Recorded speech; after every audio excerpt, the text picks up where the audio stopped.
आप सभी का ईएनटी चैनल में स्वागत है। आज हम देखेंगे कि कान के पर्दे का ऑपरेशन कैसे किया जाता है। तो जैसे कि आप चित्र में देख रहे हैं कि ये एक कान का पर्दा है।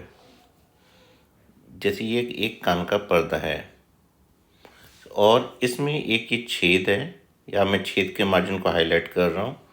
और कान में थोड़ा सा यहाँ आपको डिस्चार्ज भी दिख जाएगा।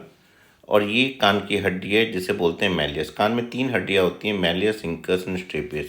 तो मैलियस हड्डी पर्दे से जुड़ी होती है और यहीं से वो मैलियस, इंकस, स्ट्रेपिस से इनर ईयर में साउंड ट्रांसफ़र करती है। चूँकि ये पर्दा फटा हुआ है, थोड़ा गीला भी है, कायदे से कान सूखा होना चाहिए जब हम ऑपरेशन करते हैं, पर कई बार गीले कान में भी ऑपरेशन करना पड़ता है। तो सबसे पहला स्टेप किसी भी कान के सर्जरी में कान के पर्दे के जो छेद है उसके मार्जिन को फ्रेश करना होता है। तो हम नॉर्मली 1 या आधा या 1 मिलीमीटर कान के पर्दे के मार्जिन को फ्रेश करते हैं। वो इसलिए करते हैं कि जो गला सड़ा एरिया है, और चूँकि बाहर की एपिथेलियम और अंदर की एपिथेलियम मतलब चमड़ी या स्किन, वो आपस में मिल गई होती है, अंदर और बाहर की।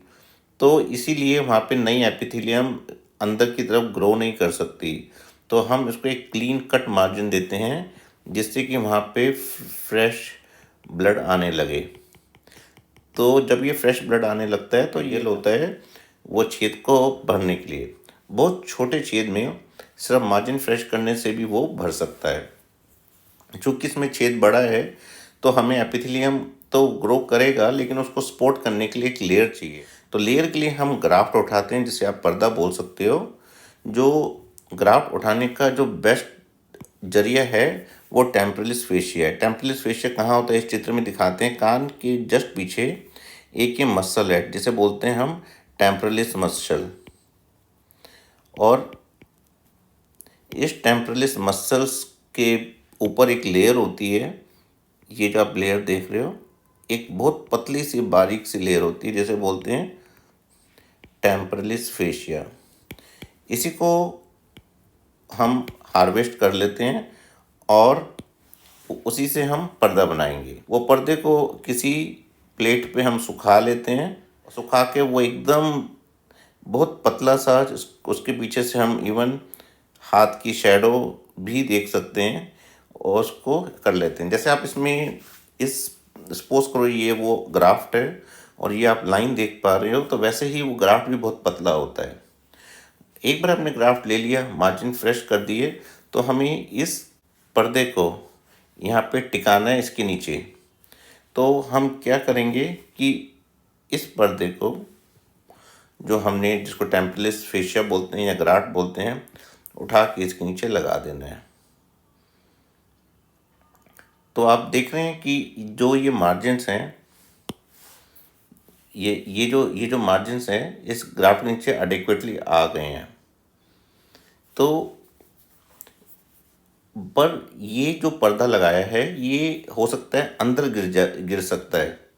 हमने इसको टक तो कर दिया, बट ये पर्दा अंदर गिर जाएगा। तो हमने ये पर्दा कहाँ पे लगाया, हमने ये पर्दा लगाया है हमने यहाँ पे।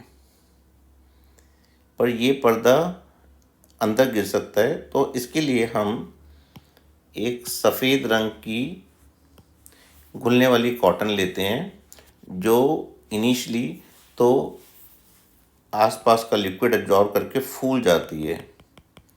ये कान को हमने जेल फॉर्म से भर दिया, बट ये पर्दा डालने से पहले हमने इसको पर्दे के अंदर भी रखा। तो ये कान का पर्दा पैक हो गया है, सैंडविच हो गया है।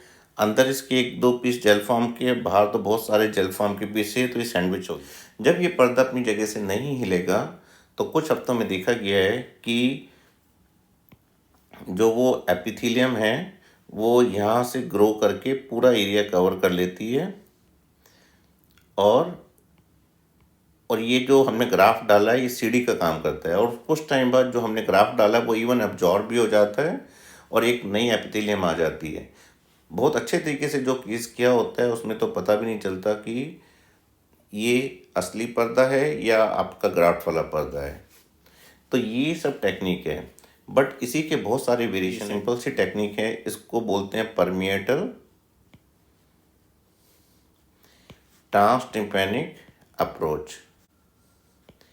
लेकिन सबसे इम्पोर्टेंट होता है जो ये ग्राफ्ट डाला है इसको कितना एरिया मिल रहा है जो अंदर छेद के अंदर, कि वो इससे अच्छे कांटेक्ट में रहे।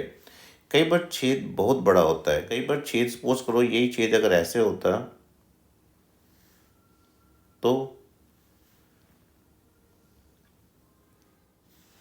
तो ऐसे केसेस में हमें यहाँ से यहाँ पे आप देखिए लगभग यहाँ कट देखिए, ये जो कैनाल है कान की, यहाँ से फ्लैप उठाना होता है।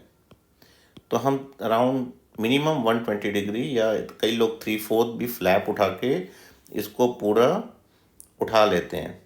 और जो नया जो वो ग्राफ्ट है, सपोज करो मैं इसी को थोड़ा बड़ा कर रहा हूँ, वो ग्राफ्ट को और लंबा लेके इस स्किन के अंदर डालते हैं और ये जो ग्राफ्ट थोड़ा और बड़ा लेके कई बार आगे भी पॉकेट बनाते हैं, तो ऐसे ग्राफ्ट डालते हैं ताकि ग्राफ्ट अपनी जगह टिका रहे। तो ये कान के पीछे चीरा देके भी किया जा सकता है, कान के अंदर एंडोरल इंसिजन से भी किया जा सकता है। मेन चीज़ है कि बहुत अच्छा ग्राफ्ट अच्छी तरह टक हो, बिल्कुल ना हिले, और उसको एक एरिया मिले जहाँ वो जो कैनाल की स्किन है या जो बचा कुचा पर्दा है उसके टच में रहे, जहाँ से वो उसको कुछ ब्लड सप्लाई भी मिले। लगभग 6 से 8 हफ्ते लगते हैं कि जब कान में नया पर्दा आ जाता है।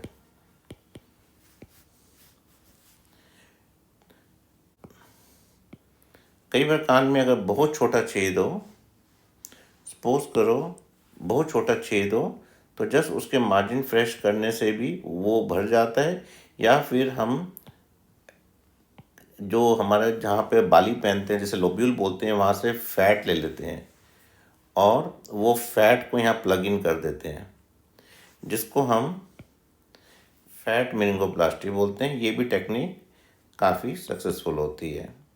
सो उम्मीद करता हूँ इस छोटे से डायग्रामेटिक प्रेजेंटेशन से आपको ये सब बातें समझ में आ गई होगी कि कान का पर्दा कैसे लगाया जाता है। आपके मन में बहुत प्रश्न होंगे, हो सकता है कि टेक्निक बहुत अच्छे से तो आपको नहीं समझ में आई होगी, पर एक आइडिया मिल गया होगा।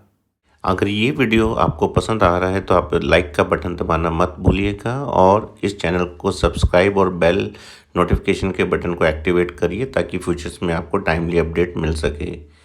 Thank you for viewing this channel.